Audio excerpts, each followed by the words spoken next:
This is India next ప్రేక్షకులకు స్వాగతం సుస్వాగతం. ఈరోజు మనతో ముఖాముఖి చర్చలో పాల్గొనబోతున్న వ్యక్తి అవినీతి పాలనకు, ప్రభుత్వంలో ప్రజాహిత రంగంలో అక్రమాలు, అవినీతికి వ్యతిరేకిస్తూ ఒక అవిశ్రాంత పోరాటం జరుపుతున్న భీష్మాచార్యులు వంటి అసమాన మేరునగ ధీరుడు ఐఏఎస్ ఆఫీసర్ ఈఏ శర్మ గారు ఆయన మన ముందున్నారు.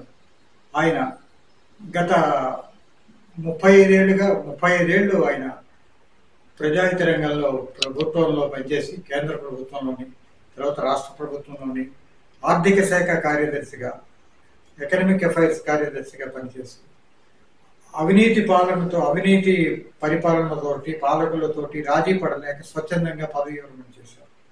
2024 ఎన్నికలు జరిగిన నేపథ్యంలో ఆ పరిస్థితుల్ని విశ్లేషించడానికి ఆయన ఇండియా నెక్స్ట్ మీద ఉన్న అభిమానంతో ఆయన అంగీకరించారు. వారికి కృతజ్ఞతలు తెలుపుతూ అందరినీ స్వాగతిస్తున్నాను. ధన్యవాదాలండి. ఇండియా నెక్స్ట్ ఛానల్కి, అలాగే ఇండియా నెక్స్ట్ వ్యూవర్స్కి నా శుభాకాంక్షలు. ధన్యవాదాలు. 2024 ఎలక్షన్స్ నేపథ్యంలో నేను చాలా మట్టుకు ఎలక్షన్ కమిషన్ ఆ వ్యవస్థకి, ముగ్గురు కమిషనర్స్కి కూడా ఎన్నో విధాలుగా రాశాను. ఈ రాజ్యాంగంలో 324 ఆర్టికల్ కింద ఎలక్షన్ కమిషన్ తాలూకు బాధ్యత మన దేశంలో ఉన్నటువంటి ఎలక్షన్స్ ఫ్రీగా, ఫెయిర్గా జరగాలి.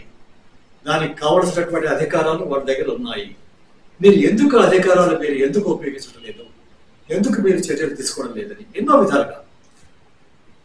ఒక విధంగా చూస్తే ఇది చాలా మందికి తెలియని విషయం. ఇప్పుడు ఎలక్ట్రానిక్ ఓటింగ్ మెషిన్స్ మీద చాలా కాంట్రవర్సీ వచ్చింది, అందరికి తెలుసది. ఇప్పుడు ఒక టెక్నాలజీ అనేది ఎప్పుడు పర్ఫెక్ట్గా ఉండదు. ఎలక్ట్రానిక్ ఓటింగ్ మెషిన్ కూడా డిఫెక్ట్స్ ఉన్నాయి. కానీ వాళ్ళు చాలా బ్లైండ్గా ఎలక్షన్ కమిషన్ దాన్ని సపోర్ట్ చేసి, దాని మీద ఇంకా ఎవరో దాని గురించి మాట్లాడకూడదు అనేటువంటి ఒక కాన్వర్సేషన్ పెట్టారు.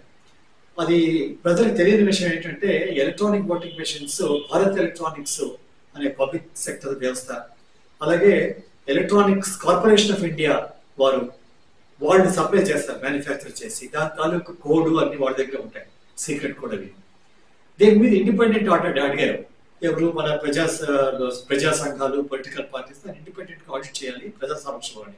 అది పనికిరాదన్నారు. నేను కనుక్కున్నది ఏంటంటే, ఈ Bharat electronics corporation of India బోర్డ్స్లో బీజేపీ వాళ్ళ నామినీస్ ఉన్నారు బోర్డు డైరెక్టర్స్గా. BEL 4 ఉన్నారు. ఎలక్ట్రానిక్స్ కార్పొరేషన్ ఆఫ్ ఇండియాలో నేను ఎలక్షన్ కమిషన్ రాసింది ఏంటంటే, ఎలక్ట్రానిక్ ఓటింగ్ మెషిన్ సప్లై చేసే సంస్థల మీద, ఆ బోర్డు మీద మళ్ళీ బీజేపీ నామినీస్ ఏమిటి? ఇది పనికిరాదు. ఇది మీరు గవర్నమెంట్ మీరు డైరెక్షన్ ఇవ్వమంటే జాబ్ లేదు. అలాగే మీరు ఎలక్ట్రల్ బాండ్స్ స్కీమ్ గురించి సుప్రీంకోర్టు చెప్పారు, ఇది చట్ట విరుద్ధం, రాజ్యాంగ విరుద్ధం, పనికిరాదు, ఇల్లీగల్ అని. అయినా కూడా ఆ స్టేట్ బ్యాంక్ ఆఫ్ ఇండియా ఏదైతే bank electoral bonds scheme operate చేస్తుందో, ఆ state bank of India board మీద ఒక బీజేపీ నామినీ పెట్టారు. ఏంటి? ఒక ఎలక్షన్ తో సంబంధించినటువంటి ఒక ప్రభుత్వ సంస్థ ఆ బోర్డులో ఎలా పెట్టారని వాళ్ళు కూడా మీరు వెనక్కి తీసుకోమని గవర్నమెంట్కి డైరెక్షన్ ఇవ్వమంటే ఇవ్వలేదు. ఇక మూడవది, ఈ ఎలక్ట్రానిక్ ఓటింగ్ మెషిన్స్ విషయం ఎప్పుడు వచ్చినా సుప్రీంకోర్టులో ఆ కేసు అయినప్పుడు కూడా మా దగ్గర టెక్నికల్ ఎక్స్పర్ట్స్ ఉన్నారు, వాళ్ళ తాలూకు ఇండిపెండెంట్ ఒపీనియన్ మేము తీసుకుంటున్నామని అబద్ధాలు, ఎలక్షన్ కమిషన్ అబద్ధాలు చెప్పారు. దాని మీద కొంచెం మేము రీసెర్చ్ చేయడానికి కనుక్కుంది ఏంటంటే, ఒక టెక్నికల్ కమిటీలో 4 మెంబర్స్ ఉన్నారు. ఆ 4 మెంబర్స్ కూడా భారత్ ఎలక్ట్రానిక్స్ తాలూకు తీసుకున్నటువంటి పేటెంట్ లో వాళ్ళు దాంట్లో కో ఓనర్స్. అంటే ఆ పేటెంట్ భారత్ ఎలక్ట్రానిక్స్ లో తీసుకున్నది వీళ్ళే. అంటే వాళ్ళకి ఇండిపెండెంట్ గా ఒక అడ్వైస్ ఇచ్చే ఆ అధికారం స్తోమత వాడికి లేదన్నమాట. అదే కాకుండా వీళ్ళు ఏం చేస్తున్నారంటే, బీజేపీ విధానం ఈ రోజులు చాలా ఆశ్చర్యం, ప్రజలకు తెలియవలసిన విషయం. ఎక్కడైతే ఎలక్షన్స్ తో సంబంధం ఉన్నటువంటి అన్ని వ్యవస్థల్ని కాంప్రమైజ్ చేసి ఎలాగో వాళ్ళని వాళ్ళ అధీనంలోకి తీసుకోవడానికి ట్రై చేస్తున్నారు బీజేపీ. ఇప్పుడు ఈ 4 మెంబర్లో కూడా ఒక మెంబర్కి గుజరాత్ గవర్నమెంట్ లో గిఫ్ట్ సిటీ అని ఉంటుంది. అది గుజరాత్ గవర్నమెంట్ తాలూకా సంస్థ. అందులో ఒక డైరెక్టర్ గా పెట్టారు ఒక ఆయన్ని. అలాగే అక్కడ గుజరాత్ పబ్లిక్ సెక్టర్ వ్యవస్థ, ఈ గుజరాత్ ఊర్జా నిగమ్ లిమిటెడ్ అది, అందులో ఒక డైరెక్టర్ గా వేశారు. అలాగే నేషనల్ స్టాక్ ఎక్స్చేంజ్ అది ఫైనాన్స్ మినిస్ట్రీ ఆధ్వర్యంలో చేసేది అది, అక్కడ ఒక ఈ ఇందులో ఉన్నటువంటి టెక్నికల్ మెంబర్ అక్కడ డైరెక్టర్ చేశారు. అంటే ఇన్ని విధాలుగా ఈవీఎం మీద ఇండిపెండెంట్ టెక్నికల్ అడ్వైస్ ఇచ్చే వ్యవస్థను కూడా వీళ్ళు కాంప్రమైజ్ చేశారు. దాని మీద కూడా ఎలక్షన్ కమిషన్ రాస్తే ఎక్కడ స్పందన లేదు. నా ఉద్దేశంలో ఈ విషయాలు ఈ ఎలక్షన్ కమిషన్ సుప్రీంకోర్టుకి చెప్పవలసి ఉంది ఎఫిడవిట్ లో, కానీ చెప్పలేదు. చాలా సీరియస్ మ్యాటర్ ఇది. ఇది ఒక సైడ్ అండి. రెండోది ఏంటంటే ఈ ఎలక్ట్రల్ బాండ్స్ స్కీమ్, అది మీరు న్యూస్ పేపర్లో చదివి ఉంటారు. అది కేసు అయింది, దాన్ని సుప్రీంకోర్టు వారు ఎక్కడ మొహమాటం లేకుండా చెప్పారు, వాడు ఇది రాజ్యాంగానికి విరుద్ధం, మీరు ఆపేయండి అని. ఆ ఎలక్ట్రల్ బాండ్ స్కీమ్ లో ఈ రోజు బీజేపీ దగ్గర 6,000 కోట్ల రూపాయలు ఇంకా ఉన్నాయి. అది వాళ్ళు ఎలక్షన్ లో యూజ్ చేస్తారు. అది పనికిరాదు, అది చట్ట విరుద్ధమైనటువంటి నిధి. అది నేను ఆ డబ్బులు ఎలా కలెక్ట్ చేశారో ఒక రెండో విషయం.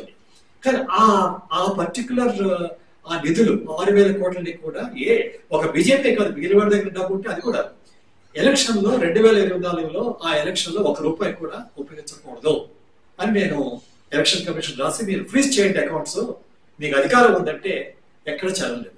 అప్పుడు నేను రాష్ట్రపతి గారికి లెటర్ రాశాను, చూడమ్మా ఈ ఎలక్షన్ కమిషన్ లో స్పందన లేదు, మరి వాళ్ళు బీజేపీ తరఫున మాట్లాడుతున్నట్టు కనిపిస్తోంది, వాళ్ళకి మోడీ గారు అంటే భయం, అమిత్ షా అంటే భయం, ఇది ఏంటి పరిస్థితి, మీరు జోక్యం చేసుకోండి, మీకు అవసరమైతే ఎలాగ సుప్రీంకోర్టుని కన్సల్ట్ చేయండి, వాళ్ళు కూడా మీకు సలహా ఇస్తారు, ఇది ఆపాలి, ఈ నిధులు యూజ్ చేయకూడదని చెప్తే, మరి నాకు ఎక్కడా కూడా ఇంతవరకు నాకు స్పందన కనిపించదు.